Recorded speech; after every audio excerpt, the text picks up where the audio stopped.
masuk akal.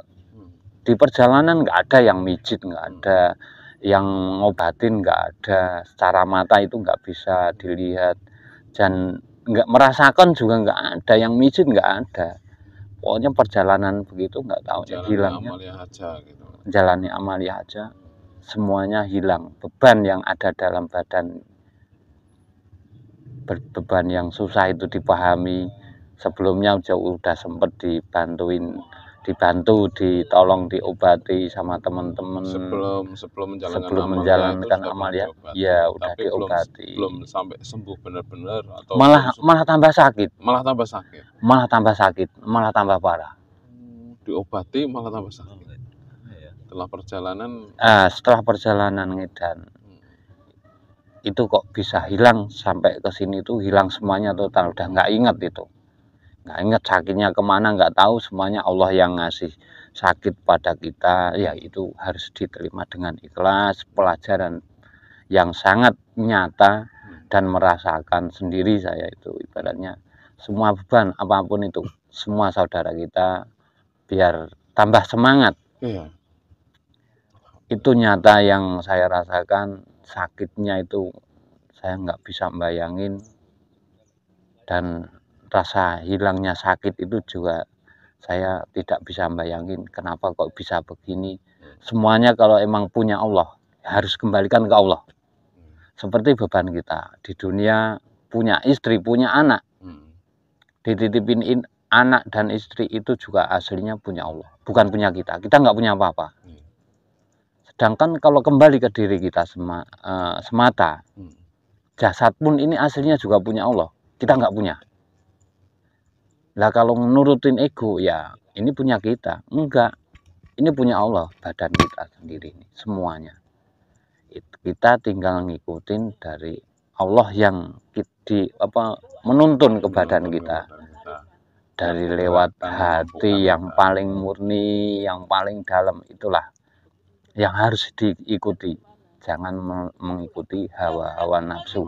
Nafsu itu ya semuanya berbentuk dunia, dari kenikmatan sampai kemarahan, sampai keegoan, sampai sifat sombong. Itu semua sifat-sifatnya yang bukan dari Allah, itu dari yang dilaknat sama Allah. Tapi semuanya emang udah dapat izin dari Allah, ya mau gimana lagi. Cuman semampu kita harus saling belajar, saling mengingatkan. Barangkali ada teman yang bukannya salah, keliru dalam perjalanan, ya kita ingatkan biar tidak keliru, tidak nyasar. Dimanapun berada, saling membantu, saling mendoakan, saling mengingatkan. Jangan ragu-ragu, meskipun itu jamaah baru, dimanapun berada, jangan sungkan-sungkan.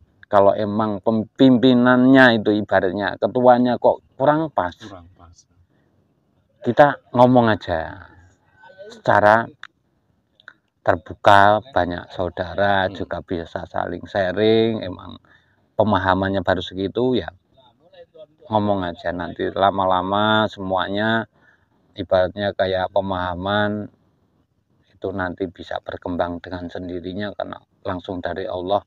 Itu beda sama langsung ibaratnya dari pemahaman orang-orang. Pasti beda semua pemahaman itu, karena wadahnya orang itu juga berbeda-beda, pasti warnanya juga berbeda-beda. Nanti bisa kalau udah sampai tujuannya itu semuanya sama warnanya, terang. Nah, sekarang dari Pak Kes ini, perkenalan dulu Pak Kes sama para pemirsa, para penonton. Perkenalkan, saya ini dari Bojonegoro aja, gitu aja ya. Gini, saya mau menambahkan sedikit karena semuanya sudah dijelaskan sama beliau dari tadi kan ya. Sudah dijelaskan semua dengan jelas. Nah, ini ada pengalaman sedikit dari saya. Intinya gini, kalau saya sih dari belajar tawakal, ya kan? Betul. Belajar tawakal. Jadi semua yang kita pikirkan, yang kita inginkan itu semuanya hanya tipuan. Alhamdulillah. Nah, semakin kita menginginkan itu, semakin jauh. Contoh, saya sekarang belum makan ya, kan. Tapi di pikiran saya ingin makan. Ya selamanya nggak ada yang ngasih makan, Allah nggak ngasih makan. Tapi kita selalu ingat dzikir pada Allah terus. Tiba-tiba rezeki itu, makanan itu datang. Nah, itu saya. Berarti semakin dipikirkan, semakin hawa nafsu kita untuk makan itu semakin kuat. Itu semakin kadang nggak dapat rezeki. Iya, benar. Dijauhkan dari Malah rezeki. Tapi kalau kita lagi santai, yang penting zikir aja, biarkan kehidupan ini Allah yang mengatur gitu. Malah kadang datang. Oh iya, benar. Benar kan itu juga sama, di perjalanan kita juga sama. Kalau keinginan semakin itu kuat, malah semakin menjauh untuk mendapatkan. Tapi kalau kembali lagi ke Pak Kis yang tadi utarakan, itu memang pas. Saya juga merasakan sama seperti itu. Sama juga seperti itu. Tapi jangan lupa sahabat Kendil-Ireng, ya, ini yang satu ini ya mungkin yang harus kita praktekkan ya. Iya. Apa? Nah itu di waktu saya itu dikasih rezeki sama Allah makanan, sehari semalam itu makan 7 kali. Sampai 7 kali. Itu Subhanallah. Itu makan nasi, belum es kopi, teh, lengkap. Paket komplit. Nah, paket komplit. Ini orang edan kok makannya enak. Rokoknya 3 pak. Waduh. Itu malam itu. Tapi itu di sisi lain itu adalah ujian bagi saya. Ujian melalui kenikmatan. Karena apa? Setelah itu makan itu perut saya sakit. Wah, tiba-tiba sakit. Nah, sakit sekali kan itu. Terus murus. Ya, ini saya jelaskan nggak apa-apa ini buat motivasi bagi teman-teman. Sampai mencret. Enggak, kalau mencret enggak, murus aja. Sakit saya lari ke WC masjid, masuk ke masjid. Nah, berarti saya ambil hikmahnya dari makanan yang saya makan semua tadi, saya makan semua. Ternyata gini, semua yang saya makan tadi ibarat saya itu serakah. Tamak, rakus. Kalau diberi rezeki banyak, kita hidup berfoya-foya. Seperti itu mungkin pendapat saya. Yaitu akibatnya sakit. Sakit memang yang sakitnya diri kita. Sakitnya ya hukumannya nanti apa saya nggak tahu. Tapi saya itu perut saya sakit sekali beneran ini. Waktu itu saya sakit seharian, panas. Berarti itu makanan itu dapat 7 kali itu dimakan semua. Iya, bergiliran terus dikasih makan. Mumpung ada makan nih, ceritakan makan. Nanti berapa jam lagi makan lagi. Ada berapa jam lagi makan lagi gitu kan. Nah, pokoknya harus tidak ingat bahwa dari rezeki yang kita dapat itu ada sebagian kecil untuk orang lain. Iya, gitu itu. Kan. Pelajarannya kan mungkin di sini, Pak. Mestinya harus begitu. Nah, berarti kan mengendalikan daripada hawa nafsu yang ada pada diri kita. Mentang-mentang kemarin nggak dapat makan itu misalnya kan. Wah, ini dapat makan 70 habisin aja itu terus sampai lupa. Nah, itu sebagai ujiannya kan sakit itu. Berarti kan pengingat kan. Pengingat bagi diri saya. Dan kalau kan gini, seandainya kita diberi rezeki banyak, ya harus bagiannya dirusisikan pada yang berhak. Terutama untuk yatim piatu mungkin ya, fakir miskin Kang ya. Miskin atau ya siapa saja yang ditemui yang mungkin di jalan itu kita anggap mereka layak untuk menerima atau membutuhkan kan.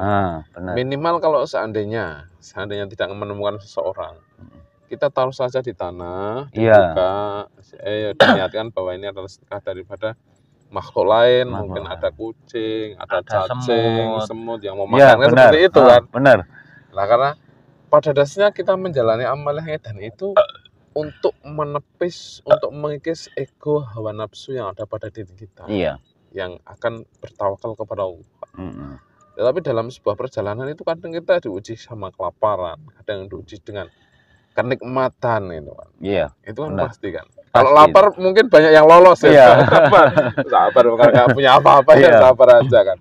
Tapi di waktu dapat nikmat, dapat makan enak, dapat rokok banyak, apakah kita akan ingat sama yang lain? Nah, itu ujian kenikmatan. Iya. Itu ujian itu kan tidak selalu susah kan. Ternyata ujian kenikmatan itu banyak orang yang tidak lolos. Iya, itu loh. Itu hal yang kecil kan. Yang khawatir itu dianggap itu rezeki itu nikmat semuanya. Ya, itu bukan sebuah ujian. Ya, bukan sebuah ujian. Nah, itu. Taunya malah jebakan. Nah.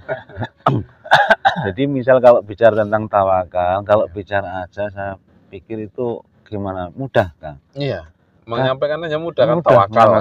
Tapi prakteknya itu ya saya contohkan aja pemirsa apa Kendi Ireng ya Kang ya. Ini seperti kita contoh kalau mau minum kopi, bikin kopian aduknya kopi sama gula kan, sama air diaduk jadi satu. Tapi kita harus merasakan, harus dipraktekkan rasanya kopi itu gimana kan gitu. Kopi itu kayak gini kan, diminum. Alhamdulillah. Ternyata rasanya enak juga pas. Tapi kalau belum tahu rasanya, belum minum, berarti kan belum tahu rasanya. Sama kan juga gitu. Kalau hanya bicara saja ya belum gampang, mudah nggak merasakan. Nah, ngedan itu kan bukti untuk sebagai praktek kita. Iya, benar. Kita bertawakal sama Allah. Benar. Karena di dalam amaliyah ngedan itu kita tidak bawa apa-apa gitu. Iya. Apakah kita yakin dengan sesuatu yang kita omongan tadi, tawakal sama Allah? Nah, tawakal sama Allah. Katanya Allah itu akan menjamin kehidupan kita. Nah, itu kan. Kita praktek jalan. Nah, itu kan kita praktek dengan kalimat atau dengan kata-kata atau dengan keyakinan yang kita yakinin bahwa Allah itu menjamin kehidupan kita. Nah, ternyata kan kita dijamin sama Allah. Iya. Selama 21 hari, selama 41 hari kita jalan tanpa bekal apa-apa, juga masih hidup, juga sehat-sehat aja, buktinya kan. Malah makan sisa-sisa banyak, tidur juga lebih nyaman. Meskipun di emperan. Tidur di emperan itu nyaman, kan nggak memikirkan duniawi kan gitu loh. Nggak mikir nanti mobilnya hilang, nggak mikir nanti istrinya dicolong orang. Ya semua itu harus dipraktikkan, itu benar. Kalau hanya teori saja ya sulit. Kita mengandalkan pikiran itu, logika itu nggak kepakai kalau bagi saya di waktu itu. Kalau tawakal, jadi logika itu gimana ya, nggak ada sangkut pautnya. Kalau tawakal pasrah sama Allah, yakin pasti ditangguh sama Allah. Karena apa? Karena kan Allah itu kan berdasarkan prasangka diri kita, berdasarkan manusia kan gitu.